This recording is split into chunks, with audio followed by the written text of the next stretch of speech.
Hello, welcome to Sama travel diaries. उम्मीद करता हूँ कि आप सब खैरियत से होंगे, जिधर भी होंगे बहुत अच्छे से होंगे।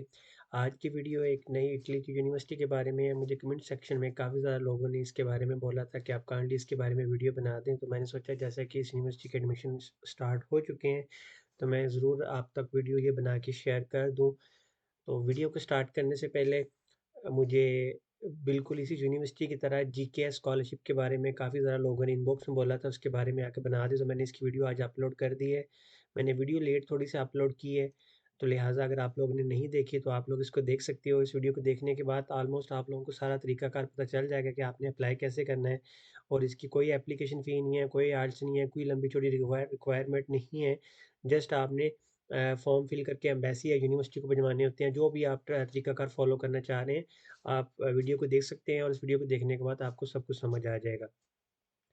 और वीडियो को स्टार्ट करने से पहले, अप्लाई करने से पहले, पोर्टल पे जाने जाने से पहले, अगर आप लोग चैनल पे फर्स्ट टाइम आए हैं तो काइंडली चैनल को सब्सक्राइब करना ना भूलिएगा। वीडियो को लाइक और शेयर करें ताकि दूसरे भी इससे फ़ायदा उठा सकें। और एक लास्ट चीज़ ये कि काइंडली वीडियो को पूरा देखा करें। मैंने काफ़ी ज़्यादा लोगों को देखता हूँ कि वो वीडियो भी पूरा नहीं देखते और फिर वो नीचे कमेंट्स करते हैं बिला फ़ुज़ूल किस्म के। तो काइंडली या तो वीडियो देख लिया करें पूरा, या थोड़ी-सी रिसर्च कर लिया करें ताकि आप लोगों को चीज़ों का पता चल जाया करे। चलें जी, करते हैं वीडियो स्टार्ट। तो बेसिकली आज की यूनिवर्सिटी है, वो यूनिवर्सिटी है यूनिवर्सिटी ऑफ वेरोना। एडमिशन इसमें स्टार्ट हो चुके हैं। तो हम आते हैं मेन इनकी पेज पे। जैसा कि अप्लाई करने से पहले थोड़ा सा इसके बारे में पढ़ लेते हैं। तो सबसे पहले हम डेडलाइन की बात कर लेते हैं। इस यूनिवर्सिटी की जो डेडलाइन है वो 17 फरवरी से लेकर 17 मार्च तक इसकी डेडलाइन है। इस यूनिवर्सिटी की कोई एप्लीकेशन फ़ीस नहीं है, मैं एक चीज़ आपको बताता चलूँ। इसके अलावा और ये कि सबसे अच्छी बात यूनिवर्सिटी की ये है कि ये यूनिवर्सिटी इंटरनेशनल स्टूडेंट्स को बहुत ज़्यादा एडमिशन्स देती है। इसकी बहुत बड़ी एग्जांपल आप लोगों के सामने है। वो ये है कि यूनिवर्सिटी ने यहाँ पे सीट्स मेंशन की हुई है कि वो मैक्सिमम कितने स्टूडेंट को एक्सेप्ट कर सकती है। ये कुछ फील्ड्स के बारे में उन्होंने लिखा हुआ है। ऑलमोस्ट 3000 स्टूडेंट को वो लोग यूनिवर्सिटी की कैपेसिटी है कि वो इंटरनेशनल स्टूडेंट को ले सकती है। आप इस चीज़ से खुद अंदाज़ा लगा सकते हैं कि यूनिवर्सिटी कितनी बड़ी है। इसके अलावा जो बैचलर के स्टूडेंट जो अप्लाई करना चाह रहे हैं, बैचलर के बारे में मैंने बिल्कुल भी नहीं देखा इसके बारे में, तो आप लोग खुद रिसर्च कर लीजिएगा कि अगर बैचलर के इसमें प्रोग्राम है कि नहीं, क्योंकि बैचलर के बारे में मैंने बिल्कुल भी चेक नहीं किया अभी तक। मैं सिर्फ मास्टर के बारे में आपको बता रहा हूँ इस वीडियो में। उसके बाद नीचे स्क्रॉल करते हैं, स्क्रॉल करने के बाद ये सारे कुछ कोर्सेज़ मेजर हैं, बाकी आप लोग वेबसाइट पे भी जाके चेक कर सकते हैं। ये उन्होंने मेन मेजर्स के बारे में लिख दिया है जिनके एडमिशन्स ओपन है। उसके बाद नीचे आ जाते हैं। नीचे आने के बाद जो मेन रिक्वायरमेंट है वो यही होती है, इंग्लिश प्रोफिशिएंसी हो, डिग्री हो आपके पास। और बाकी अगर आप डिटेल के साथ रिक्वायरमेंट देखना चाहते हैं तो आपने क्या करना है, आपने एनेक्स 1 पे आ जाना है। ये डॉक्यूमेंट वाला, इस पे हर मेजर के बारे में जो आपकी रिक्वायरमेंट है वो ज़्यादा डिटेल के साथ बताई हुई है। जैसे मैं फॉर एग्जांपल इसको ओपन कर लेता हूँ। चलिए मैं फर्स्ट वाले को ओपन कर लेता हूँ। इंग्लिश में लिखा हुआ है, साथ इटालियन में लिखा हुआ है।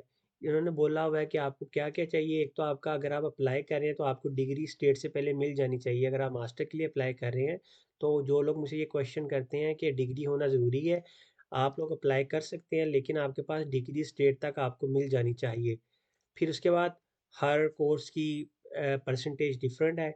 इस तरह 85% का बोला हुआ है आर्टिफिशियल के लिए। आप बाकी कोर्स के बारे में जाएँगे, बाकी मेजर्स को देखेंगे तो उनकी परसेंटेज कम है। जिनकी कम है मैं उनको भी रिकमेंड करूँगा कि आप लोगों को ज़रूर अप्लाई करना चाहिए, क्योंकि ट्राई करने में कोई हर्ज नहीं है। समटाइम्स ऐसा होता है कि यूनिवर्सिटी के पास स्टूडेंट्स कम होते हैं किसी स्पेसिफिक मेजर के, लेकिन सीट्स ज़्यादा होती हैं तो वो फिर आप लोगों को भी कंसीडर कर लेती हैं। तो आप लोगों को भी हार नहीं माननी चाहिए, जिनकी सीजीपीए कम है तो अप्लाई ज़रूर करना चाहिए। उसके बाद इंग्लिश का बोला हुआ है, इंग्लिश रिक्वायरमेंट आइल्स वगैरह है तो ठीक है, वरना इंग्लिश प्रोफिशिएंसी पे भी आप अप्लाई कर सकते हो, कोई ज़्यादा इशू नहीं है। उसके बाद क्राइटेरिया बताया हुआ है कि सीवी कितने मार्क्स हैं, सीजीपीए कितने हैं, ये ऑनलाइन इंटरव्यू कितने हैं, ठीक है, इतने-इतने चाहिए, सारी चीज़ें उन्होंने बताई हुई हैं। आप लोगों ने इस एनेक्स 1 को जाके पढ़ लेना है अगर आप मोर डिटेल के साथ चेक करना चाह रहे हैं। उसके बाद अप्लाई कैसे करना है वो मैं आपको बताता हूँ। बाकी ये उन्होंने ये बताया हुआ है कि क्या-क्या आपके पास डॉक्यूमेंट होने चाहिए। यहाँ पे लिखे हुए हैं, आप लोगों ने इनको भी सारों को देख लेना है। वही सारे डॉक्यूमेंट जो कि हर स्कॉलरशिप के लिए ज़रूरी होते हैं। उसके बाद नीचे आ जाते हैं। नीचे आने के बाद डेडलाइन कब बताया हुआ है कि 17 फरवरी से लेकर 17 मार्च तक है। उसके बाद जो यूनिवर्सिटी की सबसे अच्छी चीज़ मुझे ये लगी है कि ये 31 स्टूडेंट्स को फुली फंडेड स्कॉलरशिप देंगे।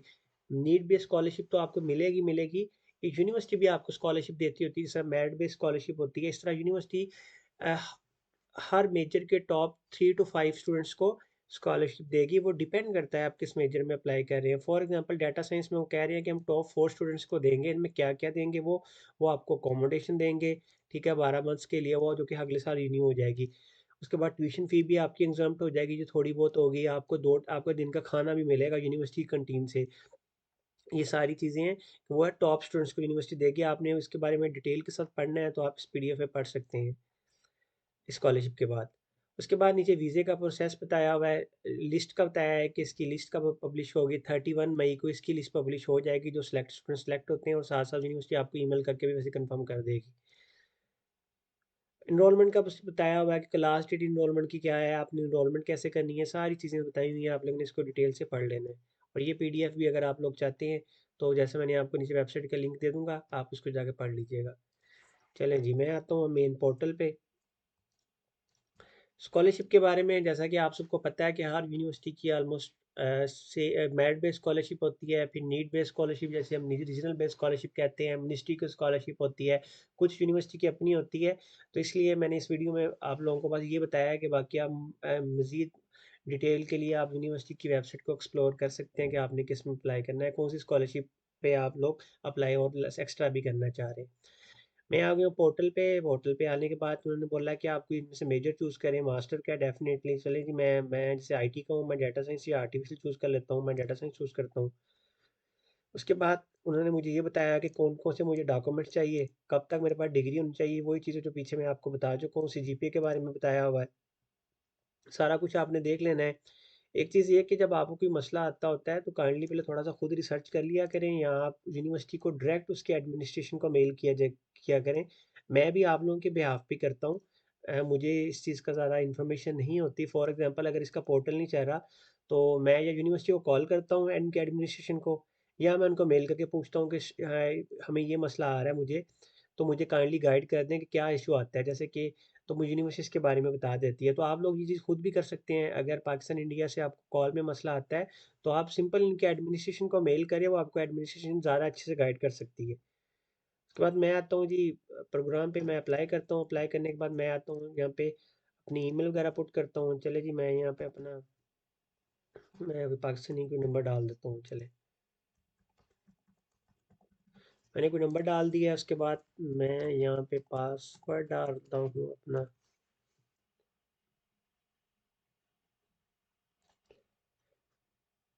पासवर्ड डालने के बाद मुझे यूनिवर्सिटी ने एक कोड भेज दिया है, वो मैं चेक कर लेता हूँ। यूनिवर्सिटी ने मुझे ईमेल भेजी है, मैंने कंफर्म ईमेल पे क्लिक किया है। क्लिक करने के बाद मैं इस वाले मेन पेज पे आ गया हूँ। उसके बाद मैं लॉगिन पे क्लिक करके मैं कहता हूँ जी मैंने करना है लॉगिन, मैं इसको कर लेता हूँ लॉगिन। यूनिवर्सिटी ने मुझे फिर एक सिक्योरिटी पर्पज़ के लिए कोई कोड भेज रही है, मैं वेट कर लेता हूँ कोड कब आएगा मुझे। मुझे जो कोड भेजा था मैंने वो कोड पुट किया है इसके अंदर, ठीक है। कोड आने के बाद मैं एक चीज़ आपको बता दूं कि जो कोड आएगा वो आपके मोबाइल नंबर पे आएगा, आपकी ईमेल पे नहीं आएगा। ईमेल पे जस्ट आपको कंफर्मेशन का लिंक आएगा। तो मैं भी ईमेल का वेट कर रहा था लेकिन मुझे ईमेल नहीं आई, तो मैंने चेक किया तो मुझे मेरे फ़ोन पे कोड आया है। तो आपने वो फ़ोन पे जो कोड है वो यहाँ पे पुट कर देना है।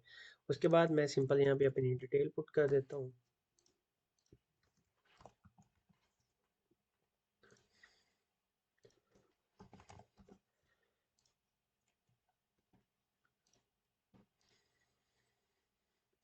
चलें जी, मैंने अपने सारे डाटे को यहाँ पे अच्छे से उसको फिल कर दिया। मैं एक चीज़ आपको बता दूँ, क्योंकि मुझे पता है कि सबने बाद में क्वेश्चन करना है, वो ये करना है कि आप जब डेट ऑफ बर्थ पे क्लिक कर रहे हैं तो इस जगह पे जाके आपको वो ईयर चूज़ करने की इजाज़त नहीं दे रहा था।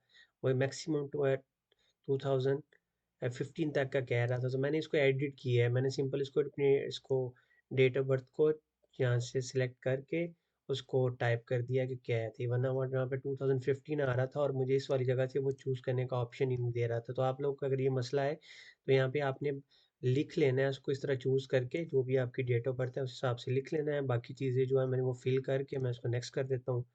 नेक्स्ट करने के बाद वो मुझे कह रहा है अपनी फ़ोटो अपलोड करें और बाकी डिटेल लिख। चले मैंने सारा डाटा को अपने को फिल कर दिया है। इधर वो मुझसे एक चीज़ पूछ रहा है कि क्या आपने कभी प्रीवियस एडिशन में अप्लाई किया है 23 4 में या 4 में।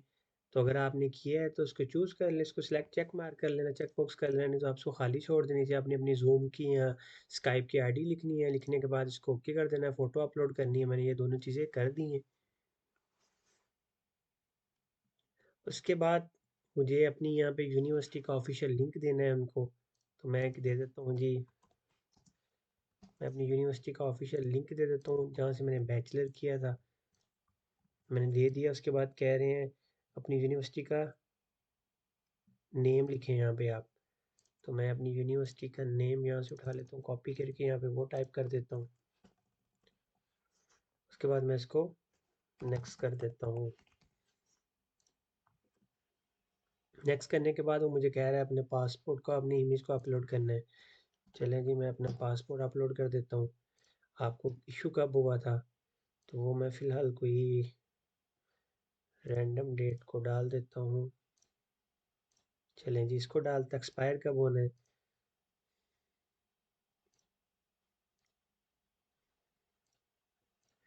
उसके बाद पासपोर्ट नंबर लिखना है। उसके बाद पासपोर्ट की जो इशूइंग अथॉरिटी है कौन है वो लिखना है। जैसे हमारा डायरेक्टर ऑफ इमिग्रेशन फ़लाँ फ़लाँ फ़लाँ पाकिस्तान है, अपने अपने हिसाब से लिख देना है। मैं सिंपल पाकिस्तान लिख रहा हूँ। लिखने के बाद वो मुझसे पूछ रहा है कि किस जगह पे आप अपनी स्काइप की आईडी लिखें, कि अगर कल को हमें आपसे इंटरव्यू या कोई मीटिंग या कुछ कंडक्ट करना पड़ता है, तो अगर आपके पास नहीं है तो आपको स्काइप की आईडी बना लें, बहुत ईजी सा काम है। अगर नहीं है तो वो कह रहे हैं अपनी जूम की आईडी लिखें। फॉर एग्जांपल मैं कहता हूँ जी ये मेरी जूम की आईडी है। चलें जी, मैं अपनी कोई ईमेल उठा के लिख देता हूँ उस जगह पे।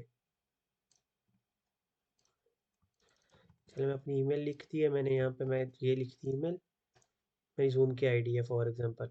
उसके बाद डॉक्यूमेंट्स का आ जाना है जी। वो कह रहे हैं कि क्या आपको डिग्री जो आपकी बैचलर की है, जो कि इटली में 3 ईयर की होती है, पाकिस्तान इंडिया बांग्लादेश में 4 ईयर की करते हैं, कि आपको इस डेट से पहले मिल जाएगी।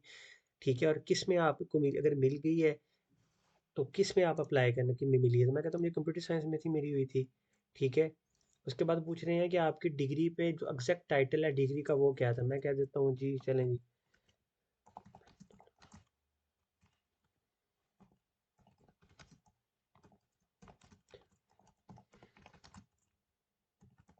ये मेरी डिग्री का टाइटल था। उसके बाद मुझे कह रहे हैं जी अपनी डिग्री को आपने अपलोड करना है। अगर आपके पास डिग्री नहीं है, वो लोग जो डिग्री का वेट कर रहे हैं वो होप सर्टिफिकेट, या जिनकी डिग्री हो चुकी है ट्रांसक्रिप्ट है, वो प्रोविजनल सर्टिफिकेट यूनिवर्सिटी से बनवा सकते हैं। ठीक है, तो वो यहाँ पे आपने अपलोड करना है अपने हिसाब से। मैं ही चले मेरे पास डिग्री है, मैंने वो अपलोड कर दी है।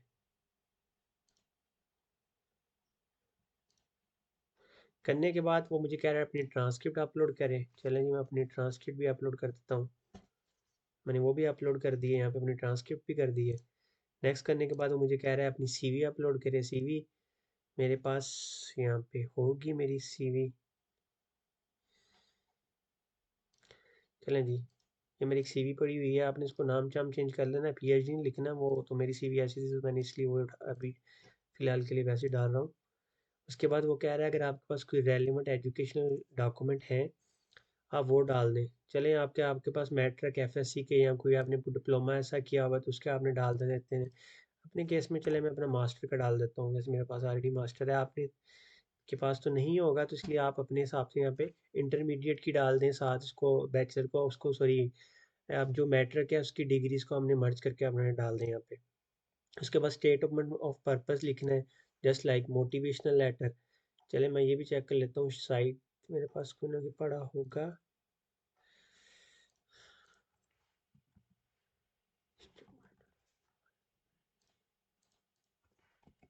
जी बिल्कुल, मैं पढ़ा हुआ, मैंने वो अपलोड कर दिया है। आपने एक चीज़ आपने नोट की होगी कि मैं जो चीज़ें अपलोड कर रहा हूँ मैं उनका नाम भी वही रखे हुए हैं मैंने ऑलरेडी। तो आप लोगों ने भी इस तरह लिखना है ताकि हर चीज़ बड़ी प्रोफेशनल लगती है। उसके बाद वो कह रहे हैं कि आपकी जो सीजीपीए थी, जो उसके ग्रेड थे वो उसके किसके इक्विवेलेंट थे। ठीक है ना। तो आप लोगों ने यहाँ पे वो लिखना है। पाकिस्तान में हमारा तो आउट ऑफ 4 होता है, लेकिन साथ उन्होंने परसेंटेज भी कुछ ना कुछ लिखी होती है, तो मैं इसलिए उसके हिसाब से लिखूंगा। नहीं है तो आप उसको कन्वर्ट कर लीजिएगा खुद ही। मैं कहता हूँ जी आउट ऑफ मेरे इतने थे, 85% बनते थे, 85 बन रहा था 100 में से। नीचे उन्होंने यहाँ लिखा भी हुआ, आप इसको खुद भी चेक कर सकते हैं कि आप अगर नहीं है तो उसको कन्वर्ट कर लें। उसके बाद वो पूछ रहा है कि आपके पास इंग्लिश प्रोफिशिएंसी है इन दोनों में से एक, या तो आपके पास वैलिड सर्टिफिकेट हो, या आपकी जो प्रीवियस डिग्री है वो इंग्लिश में पढ़ी होगी। मैंने इंग्लिश में पढ़ी थी। करने के बाद वो पूछ रहे हैं यहाँ पे आप अपना इंग्लिश प्रोफिशिएंसी सर्टिफिकेट को अपलोड करना है आप लोगों ने। वो हो गया मेरा। होने के बाद मैं इसको नेक्स्ट करता हूँ। उसके बाद वो कह रहे हैं कि आप क्या जो इन्वेस्ट योर टैलेंट स्कॉलरशिप है एक, इसकी वीडियो ऑलरेडी मैं चैनल पे बना के अपलोड कर चुका हूँ, आप लोगों ने चेक कर लेना है, इसको देख लेना है सिंपल चैनल पे जाके। चैनल पे मैं आप लोगों को दिखा देता हूँ जल्दी से।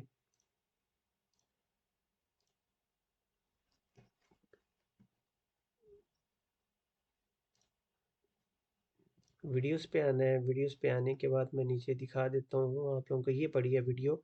इसका लिंक भी मैं नीचे डिस्क्रिप्शन में दे दूंगा। आप लोगों ने चेक कर लेना है कि आप किस कंट्री से हो, आपका कंट्री इसमें के लिए एलिजिबल है कि नहीं। अगर आपने किया है, चले मैं कह देता हूँ मैंने जी किया है, नहीं किया तो नहीं करना है। लिखने के बाद जब आप सबमिट पे क्लिक करोगे तो आपकी एप्लीकेशन सबमिट हो जाएगी। ये था प्रोसीजर यूनिवर्सिटी ऑफ वेरोना में अप्लाई करने का। इंतहाई सिंपल प्रोसीजर है, आप लोगों ने चेक कर लिया है कि इस 6 जो स्टेप्स है, कहीं भी मुझे एप्लीकेशन फ़ी नहीं मांगी, कहीं भी आइल्स नहीं मांगा, जो कि सबसे ज़्यादा लोग इन्हीं दो चीज़ों के बारे में क्वेश्चन करते हैं। बाकी जो लोग बैचलर के हैं वो खुद देख लीजिएगा, क्योंकि मैंने इस यूनिवर्सिटी के बारे में नहीं देखा कि बैचलर के कोर्स कौन कौन से ऑफ़र करवा रही हैं। तो आप लोग काइंडली बैचलर वाले स्टूडेंट हैं जो, वो डेफिनेटली यूनिवर्सिटी करवा रही होगी बैचलर के स्टूडेंट के कुछ ना कुछ कोर्सेज भी इंग्लिश में ऑफ़र। तो आप लोगों ने चेक कर लेना है। अगर आपको वीडियो अच्छी लगी है तो वीडियो को लाइक कीजिएगा, शेयर कीजिएगा और चैनल को सब्सक्राइब करना नहीं भूलिएगा, क्योंकि इससे मेरी भी थोड़ी सी एप्रिसिएशन हो जाती है और मैं कोशिश करूँगा आने वाले दिनों में आपके लिए और ज़्यादा अच्छी अच्छी वीडियो लेके आऊँ। मिलते हैं फिर नेक्स्ट वीडियो में। अल्लाह हाफिज़, बाय बाय।